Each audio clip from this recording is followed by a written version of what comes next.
My parents said I photoshopped my fiancé to feel important, but when his helicopter landed in front of everyone, their world collapsed quietly. My name is Kayla. I'm 33 years old, born and raised in a traditional American family in Austin, Texas, where expectations were neatly wrapped and watchful. Stares and dinner tables never missed the question, "So, what's your plan for the future?" In my house, there was an unspoken rule. If you're a daughter, you're expected to fit perfectly into the mold our parents created. Go to college, preferably Vanderbilt or Rice. Graduate, work in an office with a nameplate, a dress code, and most importantly, a retirement plan. Get married before 30, have 2 kids, a boy and a girl, and live no more than 20 minutes from your parents so they can conveniently drop by on weekends and teach you how to salt your stew properly. I used to think I'd do exactly that until I was 22, in my final year studying finance at UT Austin, when I realized I felt like I was sitting in a locked box. I woke up every day with a silent question. Is this really going to be my life? I loved colors, shapes, light, things that in my family were dismissed as artsy nonsense. Switching my major to interior design was the first shock I gave my family. My mom, Susan, responded with a sigh I'll probably remember forever. My dad, Richard, simply flipped the newspaper and said flatly, "You're giving up stability to draw chairs?" I didn't argue. I packed my things and moved into a tiny studio apartment in Chicago, where I started an unpaid internship at a boutique design firm.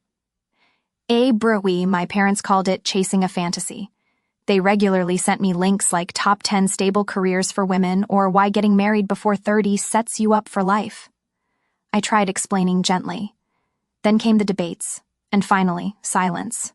The farther I got from them physically, the closer I felt to myself. I started landing my own clients, got invited to collaborate on projects in New York, then Boston, Seattle, even London. The work was freelance, but not flimsy. I learned how to work remotely, pitch ideas over Zoom, send drafts at midnight, and receive feedback across clashing time zones. But I never felt tired from it. On the contrary, for the first time in my life, I felt alive. At 30, when I skipped Thanksgiving to complete a major contract with a boutique hotel chain in Switzerland, my mom texted me one line, "If even family comes second to your job, who do you plan on putting first?" I read that message in a cold kitchen in Zurich, holding a cup of black tea, unable to stop a quiet, bittersweet smile. I had spent my 20s trying to make them understand. But the truth is, not everyone is ready to see you become something they can't imagine. I didn't get married at 25 like they wanted. I don't have kids or a perfect house with a white picket fence, but I do have my own design studio, a team of talented collaborators, projects stretching from Los Angeles to Tokyo, and a life that I know without a doubt is mine. Built by me, brick by brick, drawing by drawing. Still, to my parents, that's not enough, because in their view, if I don't have a husband who's a doctor or an engineer, then everything I have is just an illusion. Then one day, I got a wedding invitation from my cousin with a handwritten note from my mom. "Hope your imaginary boyfriend can make it this time." I read the card 3 times, not angry, not sad, just sighed, because they didn't know the man they called imaginary had just booked a flight from Singapore to make it to the party with me. And not only is he real, he's about to make everyone in that room see me differently. I used to think if I was patient enough, my parents would understand. That if I proved I was happy and successful, they'd stop asking, "Why aren't you married yet? Is working online even a real job? Or is your boyfriend even real?" I was wrong. When I told them I was engaged to Logan, an international aviation consultant who splits his time between Singapore and Abu Dhabi, my mom's first reaction wasn't joy. It was a raised eyebrow followed by a skeptical, "Oh? Do you have a photo?" she asked. I opened my phone and scrolled to a picture of us at Marina Bay, hand in hand, beaming with Singapore's dazzling lights in the background. She glanced at it and handed it back with a dramatic sigh. "You know, Photoshop is really advanced these days, right?" I froze.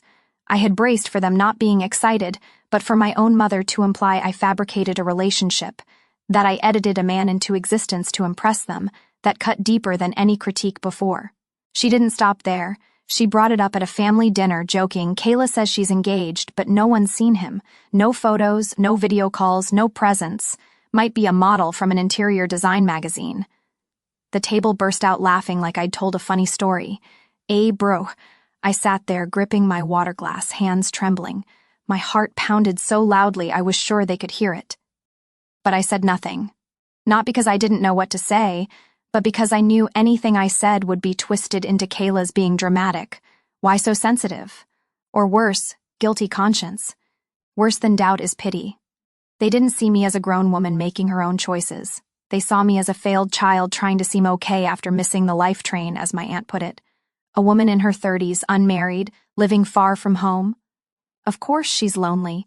Maybe she made him up to feel less empty, she whispered to my mom, but loud enough for me to hear every word. Brr, I left that dinner in silence. No one called after me. No one apologized. Brr, Logan called the moment I got in the car. Is everything okay? He asked, concerned. I paused, then laughed softly. My family thinks you don't exist. He was quiet for a beat. Then maybe I should show up properly, he said, calm and deep. I've got a work trip in New York next month. Want me to accidentally appear at your cousin's engagement party? I laughed. This time not to hide my feelings, but because I knew something was about to change. You sure? They'll analyze every inch of you. I'm real. I'm flying real, and I really love you, Logan said.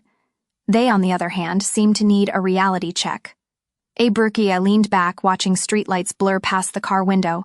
What I felt wasn't satisfaction about some kind of revenge, but relief, that someone was finally standing beside me, and this time I wouldn't endure alone.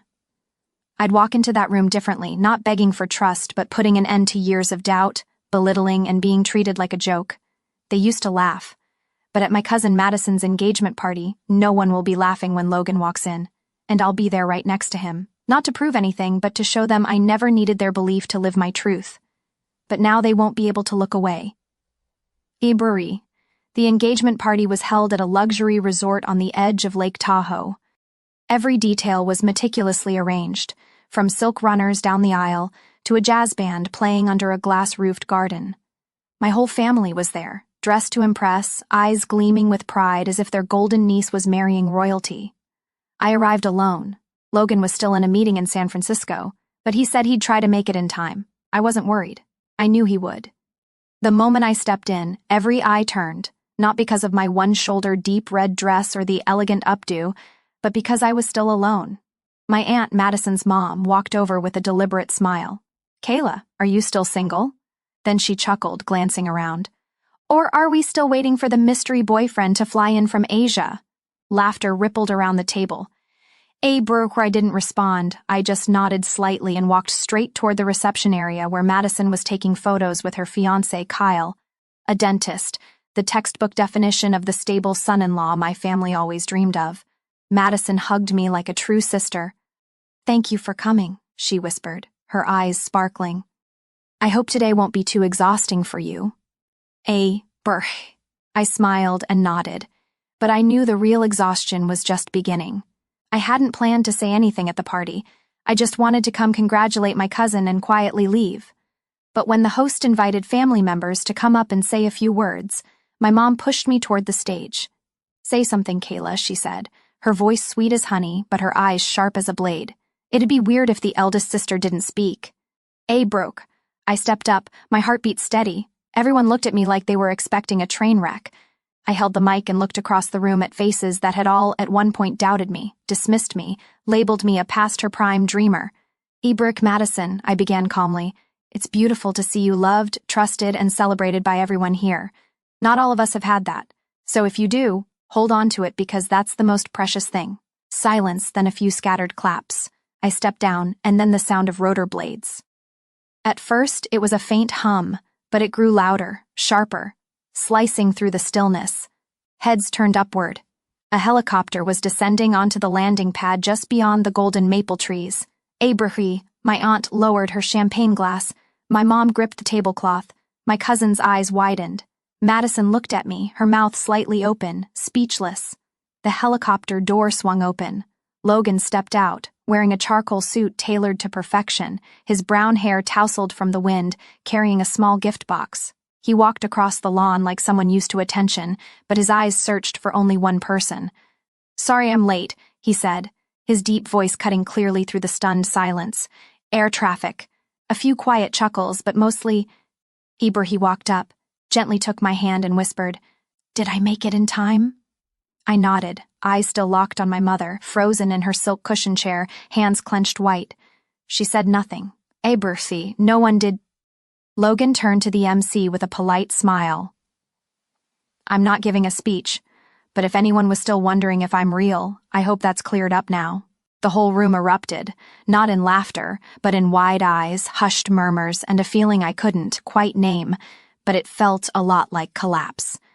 I didn't need to win, but in that moment, I knew I had reclaimed myself in front of the people who once made me question it the most. Logan didn't need to say much. His presence alone silenced every assumption in that room like someone had hit pause. He walked confidently to greet everyone, starting with Aunt Martha, notorious for judging people by shoe brands and watch sparkle. "Lovely to meet you. Madison told me you used to design wedding dresses. I've just partnered with a fashion brand in Milan. Maybe we should talk." Aunt Martha nodded nonstop, her face flushed, and for the first time ever had nothing to criticize. Logan wasn't just impressive because of the helicopter, or his looks. It was how he spoke. Confident, never arrogant, never forced. He shook hands with Uncle Ron, who once said, "I bet she made up a boyfriend to show off." Logan said simply, "Kayla mentioned you launched the first successful shipping company in this region. I admire entrepreneurs who start early." Uncle Ron didn't just laugh. He patted Logan's back. "Looks like Kayla's finally got a good eye." My mom stood in the far corner, hand still resting on her wine glass, her eyes visibly scrambling to catch up. Logan didn't avoid her. He walked over, offered a firm but respectful handshake. "Miss Linda, it's a pleasure. Kayla's told me so much about you." She gave a slight nod, glancing at me before replying, "I've heard a lot about you too. Things are clearer now." I wasn't sure if that was an acknowledgement or a quiet surrender, but for my mom, saying nothing negative was already progress. My dad, Jeff, approached a few minutes later. He was a quiet man, always serious, like a contractor evaluating a new foundation. Logan spoke first. "I understand you developed nearly the entire west end of the city. That's visionary work, sir." Jeff nodded and shook Logan's hand. No expression, but I caught the small twitch at the corner of his mouth, the same look he gave whenever he accepted something without admitting he was wrong. Then came my younger brother, Sean. He was standing near the cake table pretending to taste frosting, but his eyes hadn't left Logan since the moment he arrived. Sean had mocked me the most when I first talked about my long-distance relationship. I started to walk past when he called out softly, "Kayla." "He doesn't look like I thought." I crossed my arms. "What do you mean?" He scratched his head. "Like, I couldn't picture someone like that actually showing up here. I mean, he's good, really good." I didn't say anything, but my eyes probably said enough. Sean looked down, then mumbled, "If I ever said anything out of line, I was just worried you'd get hurt." I stared at him. Not a full apology, but the closest thing I'd ever gotten from Sean. And for now, that was enough. The whole tone of the party had changed. The people who once whispered behind my back were now crowding around Logan, asking about his work, his flights, his life in the Middle East. They no longer looked at me with pity. Instead, there was curiosity and, for the first time in years, a hint of respect. Madison walked over, cocktail in hand, eyes gleaming. "He's real and even better than I imagined. You didn't have to do anything. He changed the whole room with one handshake." I smiled. It wasn't about changing them, you know that. I just needed them to stop laughing. She nodded. "They're not laughing anymore. They're looking up to you." I glanced around, and she was right. The room had shifted. I was no longer the whimsical daughter, no longer the last one unmarried. I was the woman who had built a career, a love, and a life. And for the first time, everyone had to acknowledge it. After Madison's engagement party, I didn't expect any calls or messages from my family. I was used to the silence that followed our encounters. But this time, something was different. Less than a week later, in the family group chat, usually reserved for food photos and church updates, I saw something that made me pause. A photo of Logan and me by the wedding cake, posted by my mother, with a caption, "Turns out Kayla didn't choose too badly after all." Below the photo, Aunt Martha commented, "Tall and charming too," and Uncle Greg dropped a clapping emoji. No one mentioned the imaginary boyfriend. No one asked if the photo was real or edited. That same day, my dad, who never used social media and never showed interest in design, sent me a private link to an Architectural Digest article. The title read, "The Women Redesigning America's Boutique Hotels," and in it was my name, Kayla Morgan. He wrote only one line, "Nice article. Your section on contrast design was convincing." I read that message at least 3 times. Not because it was emotional, but because it was the first time my father ever acknowledged my work without calling it a phase or a risk. Abe Berther's changes didn't come with a bang. They arrived softly like a passing breeze, but left behind something real. A week later, my mom called. She didn't start with a greeting, just said, "Are you busy? I wanted to ask you something."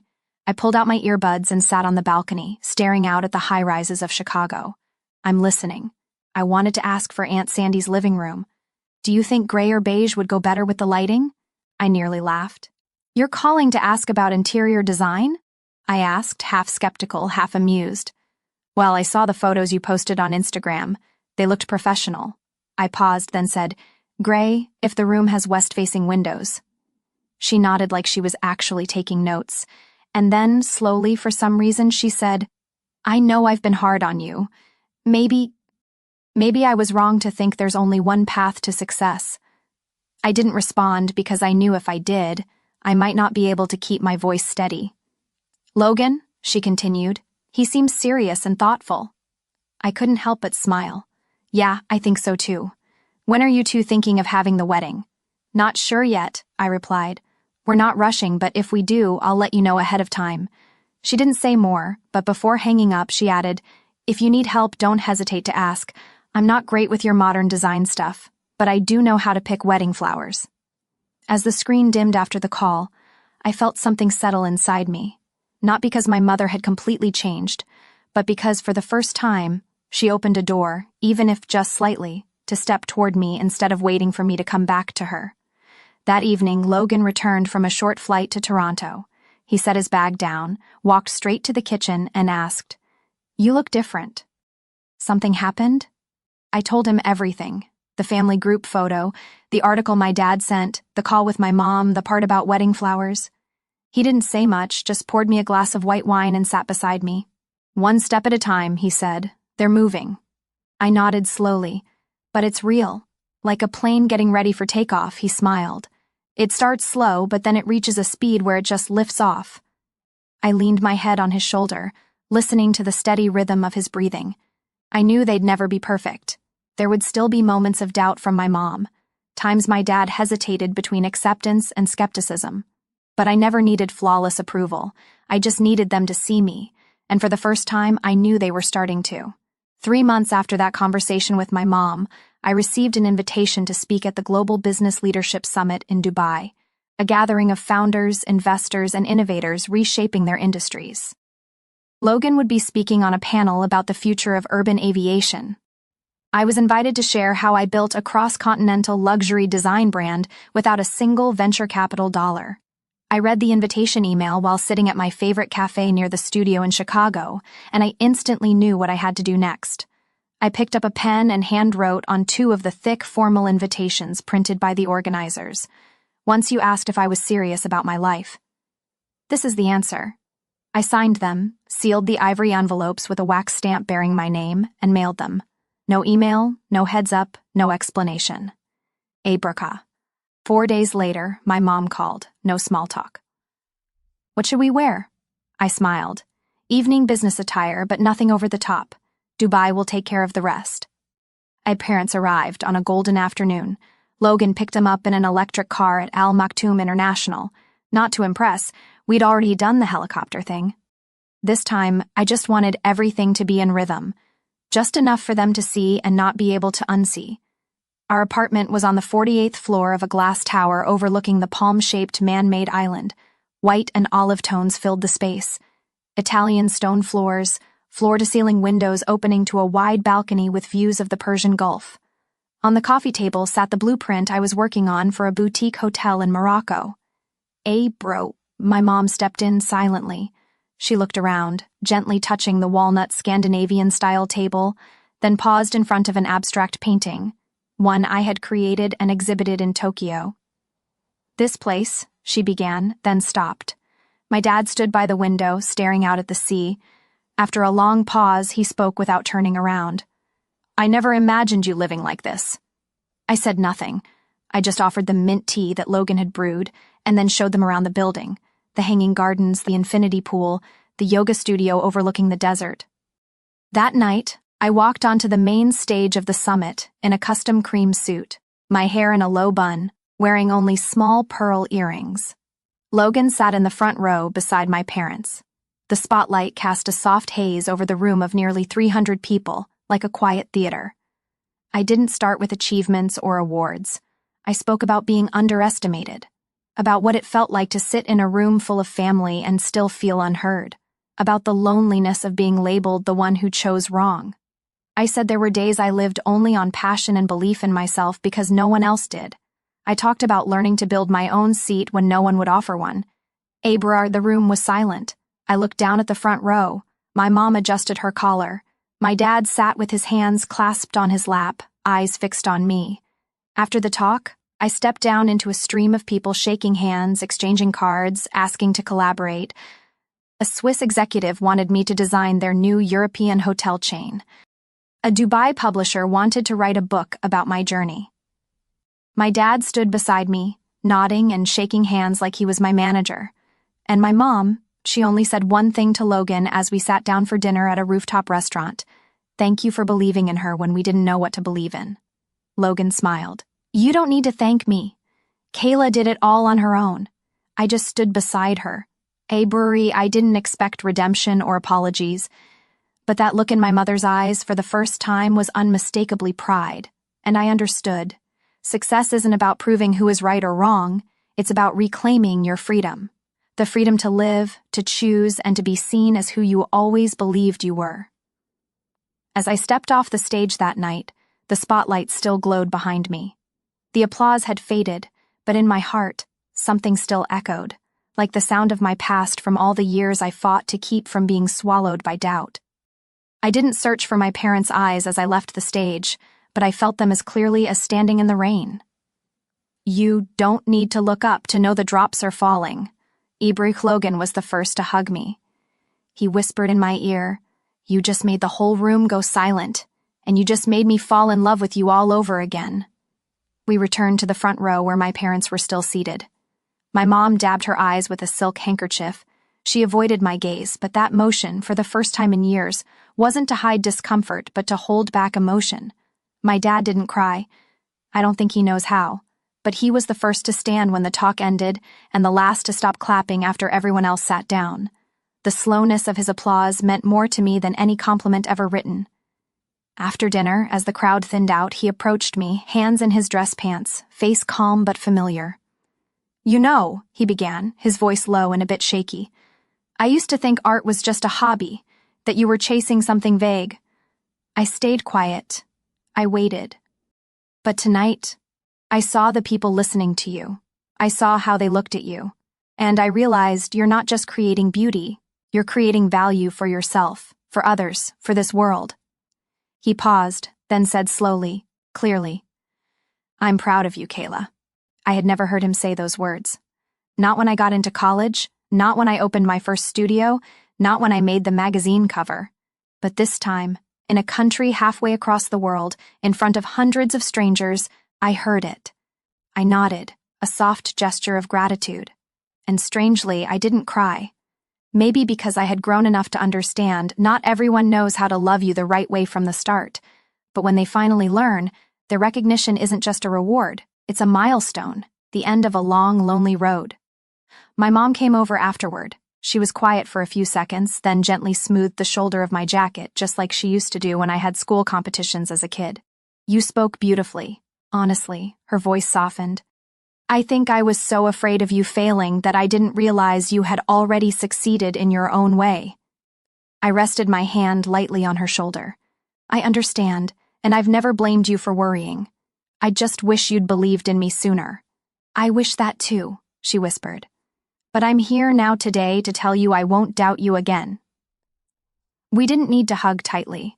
We just stood there side by side, looking out from the hotel balcony where the lights of Dubai flickered like stars sewn onto velvet. That night, back at the apartment, Logan and I opened a bottle of chilled white wine. He poured 2 glasses but only took a sip before setting his down. Tonight, he said, you didn't just make them see you, you made them believe in you. I rested my head on his shoulder. I didn't feel the need to prove anything anymore. No more anger, no more regret. Because for the first time, I knew I had been heard. Not by a conference room, not by the media, but by the very people who once believed I couldn't do it. The Dubai trip ended with a late breakfast on the hotel rooftop where soft sunlight fell over the pastry tray and steaming espresso cups. My mom asked Logan about his upcoming project in Istanbul. My dad sat reading a financial article, nodding occasionally as I talked about my next meeting in Milan. Everything felt strangely natural, as if we'd always shared this rhythm, as if the years of tension and distance had never existed. But I knew, to have this peaceful morning, I had walked a very long road. At the airport, I simply said, "Thank you for coming."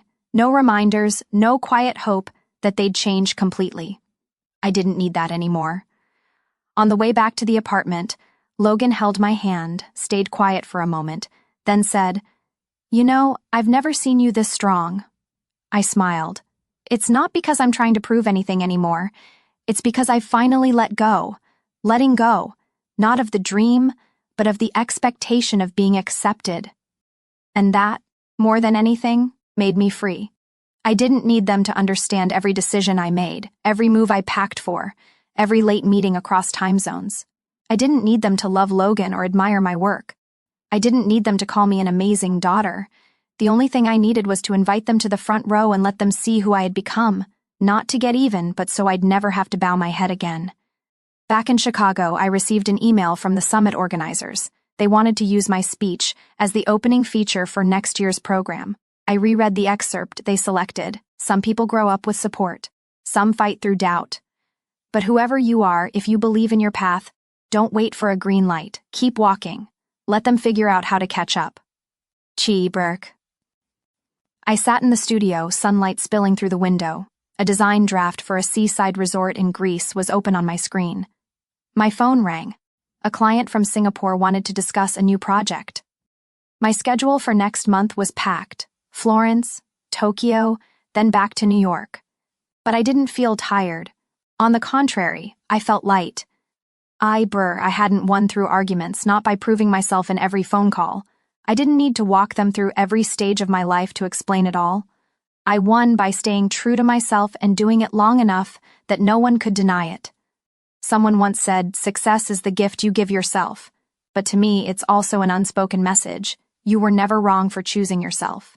I still keep the invitation I sent my parents. Cream-colored paper, black ink, and a slanted hand, tucked into the drawer beside my bed. Every time I open it by chance, I smile. Not because I remember the doubtful voices, the disappointed glances, or those cold family dinners, but because I remember the moment they sat there in that lit-up hall with nothing left to say except to applaud, and me with nothing left to wait for except the peace within myself.